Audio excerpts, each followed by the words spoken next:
কুসুমের মাস রূপান্তরের মাস। মে মেঘহীন জুনের পৃষ্ঠে ছুরি। ভুলব না আমি লিলির গুচ্ছ গোলাপের নিঃশ্বাস। বসন্তে আরো লুকানো যে মঞ্জুরি। লুই আরাগা। আমি যখন প্রথম বিদেশে যাই তখনও জাহাজের যুগ পুরোপুরি শেষ হয়নি, বিমানের যুগ শুরু হয়েছে। আগেকার দিনে আমরা কত ভ্রমণ কাহিনীতে জাহাজ যাত্রার বর্ণনা পড়েছি। সমুদ্রপৃষ্ঠে তৈরি হয়েছে কত রোমান্স, গল্প, উপন্যাস। স্বদেশ ছেড়ে বিদেশ যাত্রার সময় জাহাজের আন্তর্জাতিক পরিবেশ এবং অন্যান্যদের সঙ্গে বেশ কয়েকদিনের মেলামেশায় মনকে অনেকটা প্রস্তুত করে তোলে। হঠাৎ একটা কালচার শক হয় না? সেই তুলনায় বিমান ভ্রমণের কয়েকটি ঘন্টা নিতান্তই বর্ণহীন। সেই সময় আমার পরিচিত নামকরা ছাত্রছাত্রীদের মধ্যে অনেকেই, যেমন অমর্ত্য সেন, নবনীতা দেব সেন, প্রণবেন্দু দাশগুপ্ত প্রমুখ, সমুদ্রপথেই প্রবাসে গিয়েছিলেন। আমারও বাল্যকাল থেকেই জাহাজ ভ্রমণের স্বপ্ন ছিল। বাচ্চা বয়সে যখনই কেউ আমাকে জিজ্ঞাসা করত, তুমি বড় হয়ে কি হতে চাও, আমি বিনা দ্বিধায় উত্তর দিতাম, নাবিক।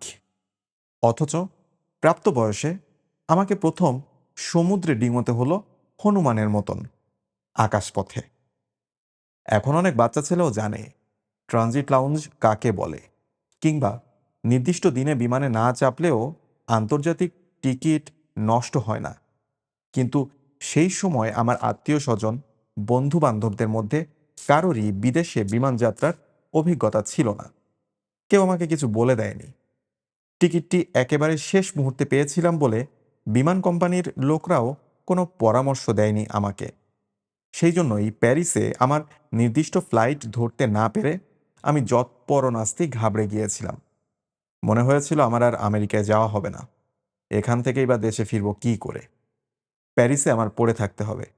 এখানে একজনকেও চিনি না। পকেটে মাত্র $8। ক্লোসার নামে এক ধরনের ভিখিরির কথা পড়েছি ফরাসি উপন্যাসে। আমাকেও সেন নদীর ব্রিজের তলায় সেই রকম ভিখিরি জীবন কাটাতে হবে। আমার ছটফটানি ও ব্যাকুলতা দেখে 3-4 জন বিমানকর্মী ঘিরে ধরল আমাকে। হাত পা নেড়ে বোঝাবার চেষ্টা করল যে ভয় নেই, ঘণ্টা 4 বাদে অন্য এয়ারলাইন্সের এক বিমানে আমাকে তুলে দেওয়া হবে। আমার সুটকেস নিউ ইয়র্কে অপেক্ষা করবে আমার জন্য। তাতেও খুব একটা ভরসা পেলাম না। নিউ ইয়র্কের বিশাল এয়ারপোর্টে কিভাবে একটা সুটকেস খুঁজে বার করতে হয় তাই বা কে জানে। সেই অপেক্ষার সময়টা নানা রকম উদ্বেগ ও দুশ্চিন্তার মধ্যে কাটছিল। হঠাৎ এক সময় মনে হলো, দূর ছাই, যা হবার তা হবে। আমি বসে আছি প্যারিসের বুকে, আর শুধু শুধু সুটকেস, টিকিট, টাকা পয়সার মতন বাজে ব্যাপার নিয়ে সময় নষ্ট করছি। এই 4 ঘন্টায় শহরটা খানিকটা ঘুরে দেখা যেতে পারত, কিন্তু এখান থেকে বেরুতে দেবে না। আমি বিমানবন্দরেই চতুর্দিকে টহল মারতে লাগলাম। যদি কোনো দিকের কাচের দেয়াল দিয়ে এই কবি শিল্পীদের স্বর্গস্থানটি দেখা যায়। যা দেখা যায় তা যৎ সামান্য, আঁশ মেটে না। সোফাগুলিতে গা এলিয়ে যেসব যাত্রীরা বসে আছে তাদের দিকে তাকিয়ে মনে হয় এদের মধ্যে নিশ্চয়ই কেউ কেউ ফরাসি দেশের বড় শিল্পী কিংবা খ্যাতিমান কবি। একজন দাড়িওয়ালা মধ্যবয়স্ক সাহেব নোটবই খুলে কি যেন লিখছেন। বার্নার্ড শো চলন্ত বাসে নোটবইতে নাটকের সংলাপ লিখে রাখতেন। এখানেও বোধহয় কোনো কবি মহাকাব্য রচনা করছেন। লোভ হয় পাশে গিয়ে উকি মারতে, আবার দুর্মর সংকোচে যেতেও পারি না। পরে অবশ্য আমার এই ধরনের চিন্তার কথা শুনে মার্গারিট হেসে কুটি কুটি হয়েছিল। সে বলেছিল, দুর্বোকা, ট্রানজিট লাউঞ্জে ফরাসি কবিশিল্পীরা বসে থাকতে যাবে কেন? ওখানে তো আটকে থাকে শুধু বিদেশিরা। যে লোকটা খাতা খুলে কিছু লিখছিল সে নিশ্চয়ই ব্যবসার হিসেবপত্র টুকে রাখছিল। যা হোক, সেই 4 ঘন্টা কোনো একজন ব্যক্তির সঙ্গেও আমার আলাপ হয়নি। ফরাসি বলতে হবে এই ভয়ে মুখ খুলিনি। আমি ফরাসি ভাষা জানি না, কিন্তু এই চমৎকার ভাষাটি শেখার একাধিক সুবর্ণ সুযোগ হেলায় হারিয়েছি। তখন কলকাতায় আমার পরিচিতদের মধ্যে 2 জন ছিলেন ফরাসি ভাষাবিদ, প্রখ্যাত লেখক কমল কুমার মজুমদার এবং তৎকালীন বাংলা প্রকাশনা জগতের সবচেয়ে সাড়া জাগানো প্রতিষ্ঠান সিগনেট প্রেসের অন্যতম অংশীদার সুনন্দ গুহ ঠাকুরতা। বুদ্ধা এই ডাকনামেই যে পরিচিত ছিল সে আমাদের সমবয়সী বন্ধু। বুদ্ধা পরবর্তীকালে হয়েছিল বহু ভাষাবিদ, অন্তত 15-16টি ভাষা, গ্রিক সমেত সে লিখতে ও বলতে পারত। তার মতন স্মৃতিশক্তি সম্পন্ন মানুষ আমি দ্বিতীয় দেখিনি। এদেশের দুর্ভাগ্য যে এরকম সুরসিক ও জ্ঞানী ব্যক্তিটি বহুকাল দেশ ছাড়া। কমল কুমার আমাদের প্রথম জীবনের অ্যারিস্টটল। তিনি বহু বিষয়ে আমাদের দীক্ষাগুরু। অ্যারিস্টটলের মতোই কমল কুমারকে আমরা বসে থাকতে দেখেছি কদাচিৎ। ঘন্টার পর ঘন্টা দাঁড়িয়ে দাঁড়িয়ে বা চলন্ত অবস্থায় তিনি কথা বলতেন। অর্থাৎ তিনি ছিলেন পেরিপ্যাটেটিক দার্শনিক। কলেজ স্ট্রিট কিংবা ওয়েলিংটনের মোড়ই ছিল আমাদের এথেন্সের লাইসিয়াম। কমল কুমারের গল্প উপন্যাসের ভাষা অনেকের কাছে দুর্বোধ্য মনে হলেও তার মুখের ভাষা ছিল খাঁটি কলকাতার চলতি ভাষা। কলকাতার ককনিও বলা যেতে পারে। তার সঙ্গে মিশে থাকত ফরাসি শব্দ। ওয়েলিংটনের মোড়ে ভেজাল তেলে ভাজা হাঁসের ডিমের অমলেট খেতে খেতে তিনি বলতেন, ব সে ব বেড়ে কাঁচা লঙ্কার ঝালটি দিয়েছে, কি বলো? কিংবা কোনো তরুণ কবিকে সস্নেহ ভর্ৎসনা করার সময় তিনি বলতেন, কষ্ট না করলে কেষ্ট পাওয়া যায় না, বুঝলে? পাভ্র পোয়েদ্রাভাইয়। কোনো রেস্তোরাঁ বা পানশালায় দাম দেবার সময় তিনি টাকা বের করতেন কোনো বইয়ের পাতার ভাঁজ থেকে। সবসময় তার হাতে থাকতো এক একখানা ফরাসি বই, পুরনো ক্লাসিক। ট্রামে বাসে পড়তেন, আবার সেই বইই তার মানি ব্যাগ। সাদা ধবধবে পাঞ্জাবি ও ধুতি পরিহিত এই বলিষ্ঠকায় মানুষটি একদিকে অত্যন্ত ভারতীয় আর্য, আবার ফরাসি সংস্কৃতিতে খুব বেশি আপ্লুত। ইংরেজদের তিনি পছন্দ করতেন না। এদেশের ইংরেজ মনস্ক বাঙালিরা ছিল তার উপহাসের পাত্র। এমনও তিনি বলেছিলেন যে বঙ্কিমের আমল থেকেই বাংলা গদ্য লেখা হচ্ছে ইংরেজি সিনট্যাক্সে। এর বদলে ফরাসি গদ্যকে আদর্শ হিসেবে ধরলে আমাদের গদ্য অনেক উন্নত হতো। সম্ভবত তিনি ফরাসি সিনট্যাক্সে বাংলা গদ্য লেখার চেষ্টাও করেছেন। ফরাসি ভাষায় বিশেষণ বিশেষ্যের পরে, যেমন লাল গোলাপের বদলে গোলাপ লাল, এরকম নিদর্শন আছে তার রচনায়। দেশের বাইরে কখনো পা দেননি কমল কুমার। এককালে সে সুযোগ তার যথেষ্টই ছিল। তার ছোট ভাই শিল্পী নীরদ মজুমদার বহুকাল কাটিয়েছেন ফরাসি দেশে, কিন্তু কমল কুমার ইচ্ছে করেই যাননি। কোনো বিলেত ফেরত ব্যক্তিকে অতি সাহেবিপনা করতে দেখলে তিনি হেসে বলতেন, আমার বাবার বাবার বাবার বাবা হাফ পেটলুন পরে বিলেত গেছল, বুঝলে? ফরাসি দেশ থেকে অনেক জ্ঞানী গুণী লেখক, শিল্পী, সমালোচক কলকাতায় এলে কমল কুমারের খোঁজ করতেন। কমল কুমার তাদের অ্যাপয়েন্টমেন্ট দিতেন খালাসি টোলায় দেশি মদের দোকানে। চতুর্দিকে নোংরা ছড়ানো সেই আধো অন্ধকার স্থানটিতে দাঁড়িয়ে দাঁড়িয়ে তিনি তাদের সঙ্গে কথা বলতেন হালকা সুরে। কলকাতার অনেক বিখ্যাত ব্যক্তি কমল কুমারের কাছে ফরাসি ভাষার ছাত্র ছিলেন। আমরাও একসময় বায়না ধরেছিলাম, কমলদা আমাদের ফরাসি শেখান। তিনি সঙ্গে সঙ্গে রাজি, তবে দুটি শর্তে। বিনা পয়সায় শেখা চলবে না, তাকে মাইনে দিতে হবে মাসে 1 টাকা। আর দ্বিতীয় শর্ত হলো, তার অনুমতি না পাওয়া পর্যন্ত কিছুতেই আমরা প্রকাশ্যে অন্যদের কাছে একটাও ফরাসি বাক্য উচ্চারণ করতে পারবো না। শুনেছি ওস্তাদ ফৈয়াজ খাঁর নির্দেশ ছিল, টানা 7 বছর সারে গামা না সাধলে তার শিষ্যরা এক লাইনও গান গাইতে পারত না। উত্তর কলকাতায় গ্রে স্ট্রিটে আমার বন্ধু আশুতোষ ঘোষের বাড়িতে সপ্তাহে 2 দিন ধরে দুপুরে তিনি পড়াতে আসতেন আমাদের। ওহ, কি ভয়াবহ সে অভিজ্ঞতা! এমন সুরসিক আড্ডাবাজ কমল কুমার শিক্ষক হিসেবে ছিলেন অত্যন্ত কঠোর। কোনো রকম হাস্য পরিহাস নয়। আমাদের শুধু চেঁচিয়ে চেঁচিয়ে ফরাসি শব্দ, ধাতুরূপ মুখস্থ করতে হবে। আজকালকার ডাইরেক্ট মেথডে তিনি বিশ্বাসী ছিলেন না। বাক্য গঠন দিয়ে শিক্ষা শুরুর মজা আমরা পেলাম না, শুধু নিরস ব্যাকরণ। এ যেন তেঁতুল গাছ তলায় বুনো রামনাথের টোলে মাথায় টিকিওয়ালা ছাত্রদের মতন দুলে দুলে এতর আভার এরকম নানা রূপ আউড়ে যাওয়া। ২ মাসের মধ্যেই আমাদের ধৈর্য চলে গেল। আমাদের সময়ে স্কুলে সংস্কৃত অবশ্য পাঠ্য ছিল। শব্দরূপ, ধাতুরূপ মুখস্থ করার ভীতিতে সে ভাষাও ভালো করে শিখিনি। ফরাসি ভাষায় বিদ্বান হবার উচ্চাকাঙ্ক্ষা আমাদের অচিরেই বিলীন হয়ে গেল। মূল ভাষায় ফরাসি কবিতা পাঠ করার বাসনা আমার একেবারে যায়নি। এরপরে বন্ধুদের না জানিয়ে গোপনে আমি আলিয়াস ফ্রসেজে ছাত্র হিসেবে ভর্তি হয়েছিলাম একবার। সেখানেও বেশি দিন লেগে থাকতে পারিনি নিজেরই দোষে। সেই সময়ে অন্তত উচ্চবিত্ত পরিবারের ছেলেমেয়েরাই প্রধানত পড়তে যেত অলিয়াস ফ্রাসেজে। চমৎকার তাদের চেহারা আর জামা কাপড়ের কত বাহার! এক একজন জন্মদিনে ক্লাসের মধ্যে দামি চকলেট বিলি করে। এক গাদা সহপাঠিনীদের নিয়ে পার্ক স্ট্রিটের কোনো দামি রেস্তোরাঁয় খেতে যায়। সেই তুলনায় আমার চেহারা ও পোশাক অতি মলিন। পকেটে হাত দিয়ে প্রায় সময়ই খুচরো পয়সা গুনি। কারোর সঙ্গে মিশতে পারতাম না। পেছনের দিকে চুপ করে বসে থাকতাম। জানি এটা বোকামির পর্যায়ে পড়ে। অন্যদের জালিয়াতি তুচ্ছ করাই উচিত।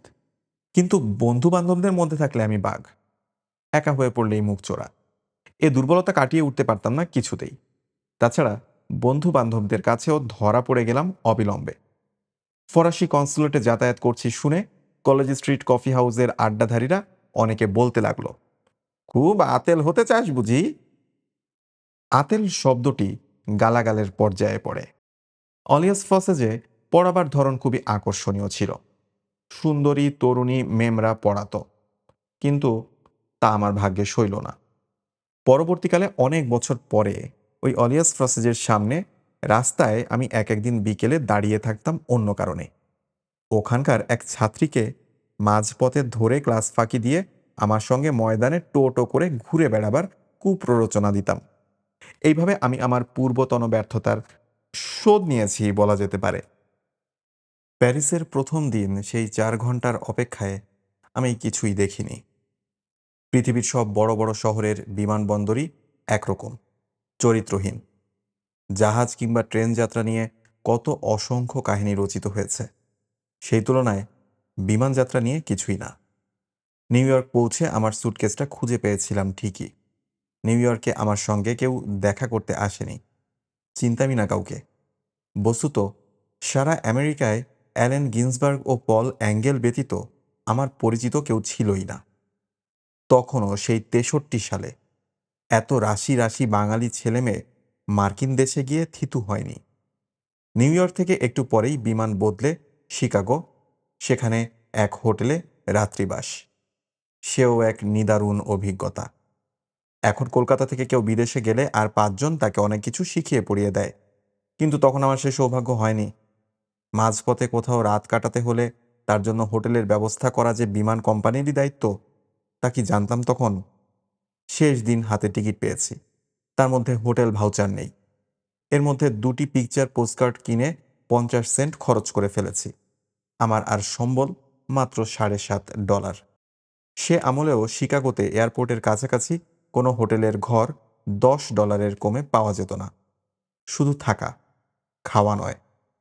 একটা হোটেলে পৌঁছে অতি দীনভাবে আমাকে স্বীকার করতে হয়েছিল যে আমার কাছে পয়সা কম আছে। কাউন্টারের তরুণ ম্যানেজারটি দয়া করেছিল আমাকে। এইসব প্রসঙ্গ আমি আগে অন্যত্র লিখেছি। প্রথম দিকে কিছু কিছু পুনরাবৃত্তি মার্জনীয়। পরের দিন ভোরবেলা আমি যখন আইওয়ার উদ্দেশ্যে ছোট্ট একটি প্লেনে চাপলাম, তখন আমি কপরদক শূন্য। সম্পূর্ণ অচেনা এক জায়গায় আমি পৌঁছাবো নিঃস্ব অবস্থায়। কোনো কারণে যদি পল অ্যাঙ্গেল খবর না পেয়ে থাকেন কিংবা এয়ারপোর্টে কাউকে পাঠাতে ভুলে যান, তাহলে আমি কি করব জানি না। বাগডোগরা কিংবা তেজপুরের মতন ছোট্ট এয়ারপোর্ট আইওয়া সিটির। রানওয়ের ওপরেই দাঁড়িয়েছিলেন পল অ্যাঙ্গেল। আমি নামতেই তিনি 2 হাতে আমাকে জড়িয়ে ধরলেন। সেই উষ্ণতায় বুক ভরে গিয়েছিল। তারপর ম্যাজিকের মতন ব্যাপার ঘটতে লাগলো। আমাকে কিছু জিজ্ঞেস না করেই পল অ্যাঙ্গেল কি করে যেন বুঝে গেলেন যে আমি খুবই ক্ষুধার্ত। প্রথমেই তিনি আমাকে এক রেস্তোরাঁয় নিয়ে গিয়ে খাওয়ালেন। আমার জন্য তিনি আগেই একটা অ্যাপার্টমেন্ট ভাড়া করে রেখেছিলেন। সেখানে যাবার আগে ইউনিভার্সিটিতে নাম রেজিস্ট্রেশন, ব্যাংকে অ্যাকাউন্ট খোলা, টেলিফোন ও গ্যাসের কানেকশন নেওয়া ইত্যাদি সারা হলো ঘণ্টাখানেকের মধ্যে। তারপর তিনি একটি নির্জন রাস্তায় এক দোতলা বাড়ির সুসজ্জিত অ্যাপার্টমেন্টে আমায় পৌঁছে দিয়ে বললেন, এবার তুমি কিছুক্ষণ বিশ্রাম নাও, আমি আবার সন্ধেবেলা আসব। মাত্র একদিন আগেও আমি ছিলাম কলকাতার এক কনিষ্ঠ কেরানি। দমদমে এক রিফিউজি পল্লীর কাছাকাছি ফ্ল্যাট বাড়ির দুখানা ঘরে সবাই মিলে গাদাগাদি করে থাকতাম। মাসের মাঝখান থেকেই ধারের চিন্তা করতে হতো। পুরো এক প্যাকেট সিগারেটের বদলে কিনতাম দুটো দুটো করে। সেই আমারই এখন একটা নিজস্ব অ্যাপার্টমেন্ট, টেবিলের ওপর টেলিফোন, রান্নাঘরের গ্যাস স্টোভ আর ফ্রিজ, বাথরুমে বাথটাব। কলকাতায় আমার নিজস্ব কোনো ব্যাংক অ্যাকাউন্টই ছিল না। ফ্রিজ, টেলিফোন, বাথটাব এসব তো স্বপ্নের জিনিসপত্র। এখানকার ব্যাংকে আমার নামে জমা পড়েছে $400। ঘ্যাচ করে যখন ইচ্ছা চেক কেটে ফেলতে পারি। হঠাৎ এতখানি পরিবর্তন ঠিক স্পর্শসহ মনে হয় না, কেমন যেন স্বপ্ন স্বপ্ন লাগে। এ পর্যায়ে আমি আমেরিকা প্রবাস বিষয়ে কিছু লিখব না, শুধু পটভূমিকা বোঝাবার জন্য এতখানি অবতরণিকা। মাস দুয়েকের মধ্যেই টেলিফোন, ফ্রিজ, বাথটাব ইত্যাদি আর গ্রাহ্যের মধ্যেই আসে না। ও দেশের জীবনযাত্রায় ওসব সাধারণতম সামগ্রী। এমনকি টিভি, যা কলকাতায় তখন তো ছিলই না, ভারতের কোথাও এসেছে কিনা সন্দেহ। ও দেশে গিয়েই প্রথম দেখি। তারও আকর্ষণ কিছুদিনের মধ্যেই চলে যায়। আমার সর্বক্ষণ কলকাতায় ফিরে যেতে ইচ্ছে করে, অথচ ও দেশে থেকে যাওয়ার পক্ষে যুক্তি অনেক। আমার মতন ছেলের পক্ষে সেই সময় কলকাতায় একটা ভদ্র গোছের চাকরি জোগাড় করা প্রায় অসম্ভবের পর্যায়ে পড়ে। আমেরিকায় আমার অবস্থা বেশ সচ্ছল। বাড়িতে প্রতি মাসে মা, ভাই, বোনদের জন্য টাকা পাঠাতেও কোনো অসুবিধা নেই। বিয়ে করিনি, পিছুটানো নেই অন্য কোনো। পল অ্যাঙ্গেলের দেওয়া স্কলারশিপের মেয়াদ ফুরিয়ে গেলেও অন্য কোনো চাকরি পাওয়ার অনেক সুযোগ আছে। ওর মধ্যেই আমাকে একটি লাইব্রেরি অ্যাসিস্ট্যান্টের চাকরির প্রলোভন দেখানো হয়েছিল। আমার ভিসা ছিল 5 বছরের। টানা 5 বছর থাকার কোনো অসুবিধা নেই। তখন অনেক ভারতীয় এরকম 5 বছরের ভিসা নিয়ে আমেরিকায় পৌঁছে কিছু না কিছু চাকরি জুটিয়ে নিত। তারপর ভিসার মেয়াদ শেষ হলে চলে যেত পাশের কানাডায়। সেখানে ভিসা লাগে না। সেখানে কোনো ক্রমে মাস 6 কাটিয়ে আবার আমেরিকায় ঢুকলেই আবার 5 বছরের ভিসা। তার মধ্যেই পাওয়া যায় স্থায়ী পারমিট। কয়েকজন ভারতীয় এই পন্থা অবলম্বনের পরামর্শ দিয়েছিল আমাকে। যদি তা মেনে নিতাম তাহলে এতদিনে আমেরিকায় আমার নিজস্ব একটা বাড়ি হতো, গোটা দুয়েক অন্তত গাড়ি, মেমবউ, কিংবা এক ফাঁকে টুক করে দেশে এসে বিয়ে করে নিয়ে যেতাম কনভেন্টে পড়া কোনো রূপসীকে। আমার ছেলেমেয়েরা বাংলা না শিখে শুধু ইংরেজি বলতো। আমার আবলুস কাঠের মতন গায়ের রংটাও বোধহয় ফর্সা হয়ে যেত। 2-3 বছর অন্তর দেশে ফিরতাম, এক গাদা অল্প দামের ক্যামেরা, ঘড়ি, টেপ রেকর্ডার, পারফিউম, গেঞ্জি, সোয়েটার এগুলো নিয়ে উদারভাবে সেগুলো বিলাতাম আত্মীয় বন্ধুদের মধ্যে। আর নাক সিটকে বলতাম, কলকাতা শহরটা এত নোংরা কেন? রাস্তাগুলোর কেন এমন বদক্ষত অবস্থা? এদেশের মানুষ কোনো কাজকর্ম করে না। দিল্লি, বোম্বে যাওয়ার প্লেনগুলো সময় ঠিক রাখে না। ছি ছি ছি ছি ছি। আমি তো গেছি গরিব দেশ থেকে। পোল্যান্ড, রোমানিয়া, এমনকি ইংল্যান্ড থেকেও যেসব কবি লেখকরা গিয়েছিলেন, তাদেরও আমেরিকার এমন সুলভ জিনিসপত্র এবং চাকরি পাওয়ার সুবিধা দেখে চোখ ধাঁধিয়ে গেল। বেশ কয়েকজন এখানে পাকাপাকি থেকে যাওয়ার ব্যবস্থা করতে লাগলেন। 2-4 জন বিশ্ববিদ্যালয়ে ভর্তি হয়ে ডিগ্রি বাড়াবার চেষ্টায় মাতলেন। একজন বিয়ে করে ফেললেন দুম করে, যাতে আর ফেরার প্রশ্নই না ওঠে। কিন্তু 2-3 মাসের মধ্যেই আমার মনের মধ্যে যাই যাই রব, কিছুই ভালো লাগে না, যেন আমি বন্দী। যদিও আমেরিকার মতন সর্বত্র ঘোরাফেরার স্বাধীনতা পৃথিবীর অনেক দেশেই নেই। কয়েকজন নবলব্ধ ভারতীয় বন্ধু আমার ছটফটানি দেখে সান্ত্বনা দিয়ে বলতো, কোনো রকমে একটা বছর কাটিয়ে দাও। প্রথম 1 বছরই খুব হোমসিকনেস থাকে, তারপর একদম কেটে যায়। আমি তা শুনে শিউরে উঠে ভাবতাম, তবে তো কোনো ক্রমেই 1 বছর পার হতে দেওয়া চলবে না। কলকাতায় সব সময় বন্ধু বান্ধব কিংবা ছুটোছুটি নিয়ে ব্যস্ত থাকতাম। ফাঁকার সময় প্রায় ছিলই না। আইওয়াতে গিয়ে পুরোপুরি নিঃসঙ্গতা অনুভব করেছি অনেক সময়। এমনও দিন গেছে 24 ঘন্টা নিজের অ্যাপার্টমেন্টের বাইরে পা দিইনি, নিজের সঙ্গে ছাড়া অন্য কারোর সঙ্গে কথা বলিনি। সেই নির্জন ঘরে আয়নার সামনে উলঙ্গ হয়ে দাঁড়িয়ে আমি নানা রকম প্রশ্ন করতাম। এখানে থেকে যাওয়া কিংবা ফিরে যাওয়া, এর পক্ষে বিপক্ষে যুক্তিগুলো সাজাতাম বারবার। জাগতিক নিয়মে ও দেশে থেকে যাওয়ার পক্ষেই যুক্তি প্রচুর। তবু একটা প্রশ্ন থাকে, এ জগতের কাছে আমি কি চাই? নিশ্চয়ই বেঁচে থাকার আনন্দ। তাহলে কিসে আমার সর্বাধিক আনন্দ? এতদিন পর্যন্ত জীবনের কোনো ব্যাপারেই কোনো গুরুত্ব দেইনি। লেখালেখিও চলছিল খেলার ছলে। কিছু কবিতা লেখা ও ছোট কবিতার পত্রিকা চালানো নিয়ে মেতেছিলাম। কিন্তু তা নিয়েই সারা জীবন কাটবে কিনা ভেবে দেখিনি। আইওয়াতে ফাঁকা ঘরে দিনের পর দিন নিজেকে প্রশ্ন করে আমার একটা উপলব্ধি হলো।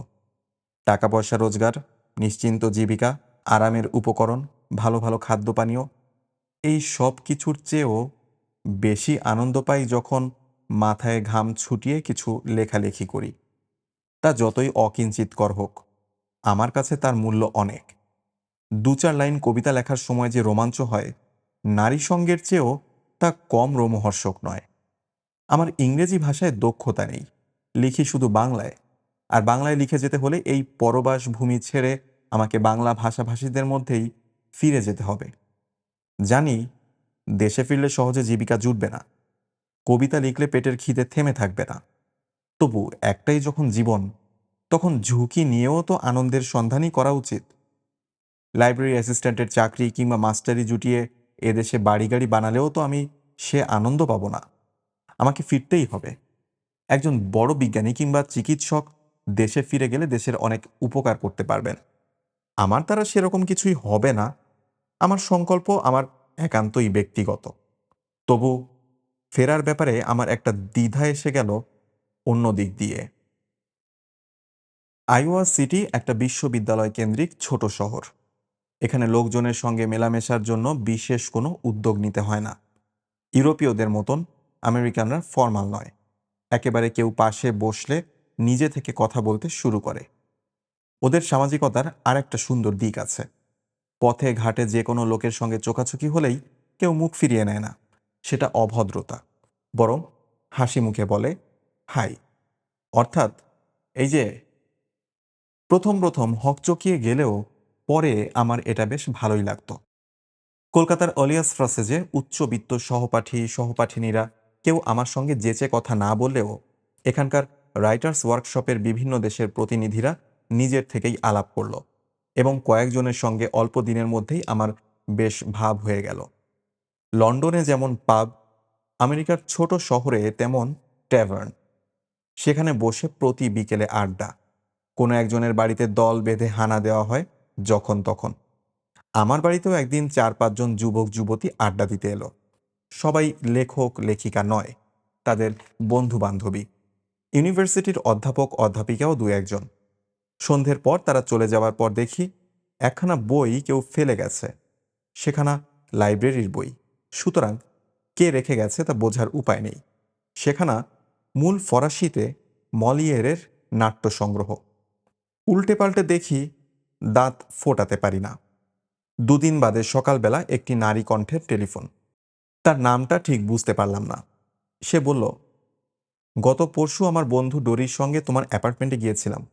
তোমার মনে আছে কি? আমি কি তোমার বাড়িতে একটা বই ফেলে এসেছি? বইটা আমার বড্ড দরকার। এক্ষুনি তোমার বাড়ি গিয়ে বইটা নিয়ে আসতে পারি? আমি ৩ বার বললাম, নিশ্চয়ই, নিশ্চয়ই, নিশ্চয়ই। ইংরেজি ভাষা ও উচ্চারণ শুনে বোঝা যায় মেয়েটি আমেরিকান নয়। সেদিনের ৪-৫ জনের মধ্যে এই মেয়েটি কোন জন? একটু পরেই যে এলো সে বেশ দীর্ঘাঙ্গিনী তরুণী। মাথা ভর্তি অলোক লতার মতন এলোমেলো সোনালি চুল, গায়ে একটা ভোরের সূর্যের মতন লাল রঙের সোয়েটার, সারা মুখে সুস্বাস্থ্যের ঝলমলানি। তার হাতে এক গুচ্ছ শিশির ভেজা সাদা লিলি ফুল। এই মেয়েটি আগের দিন এক কোণে বসেছিল, বেশি কথা বলেনি, তাই এর নাম আমার মনে নেই। আমি দরজা খোলার পর সে বলল, হাই সুনীল, আমার নাম মার্গারিট ম্যাথিউ। সেদিন তোমার ঘরে কোনো ফুল দেখিনি, তাই তোমার জন্য এই লিলির গুচ্ছ এনেছি। না না, কিনিনি, আর্ট ডিপার্টমেন্টের বাগান থেকে চুরি করে এনেছি। তুমি বুঝি এইমাত্র ঘুম থেকে উঠলে? তোমার ঘরে সুন্দর কফির গন্ধ পাওয়া যাচ্ছে। আচ্ছা, বইটা দাও। আমি বইটা এনে জিজ্ঞেস করলাম, একটু বসে যাবে না? মার্গারিট বলল, আমাকে এখনই ক্লাসে ছুটতে হবে। এমন দারুণ রোদ উঠেছে, এরকম সকালে ক্লাস করার কোনো মানেই হয় না। কিন্তু ছেলেমেয়েরা আমার জন্য অপেক্ষা করছে। আর একদিন এসে ভারতীয় চা খেয়ে যাব। মেসি বকু। বইটা হাতে নিয়ে সে ঝড়ের মতন সিঁড়ি দিয়ে নামতে গিয়েও আবার উঠে এলো কয়েক ধাপ। সারল্য মাখা মুখখানি উঁচু করে বলল, তুমি আমাকে শকুন্তলার কথা একটু বলবে একদিন? আমি অবাক হয়ে জিজ্ঞাসা করলাম, শকুন্তলা? কে শকুন্তলা? আমি তো কোনো শকুন্তলাকে চিনি না। মার্গারিট বলল, গিয়াম অ্যাপোলোনিয়ারের কবিতায় যে শকুন্তলার উল্লেখ আছে। তৎক্ষণাৎ আমি বুঝতে পারলাম এ নিশ্চয়ই দুষ্মন্ত শকুন্তলার প্রসঙ্গ। অ্যাপোলিনিয়ারের সে কবিতা তো আমি পড়িনি। মার্গারিট আবার বলল, তুমি যদি আমাকে একদিন শকুন্তলার উপাখ্যানটা বুঝিয়ে দাও তাহলে তোমাকে আমি অনেক ফরাসি কবিতা পড়ে শোনাতে পারি।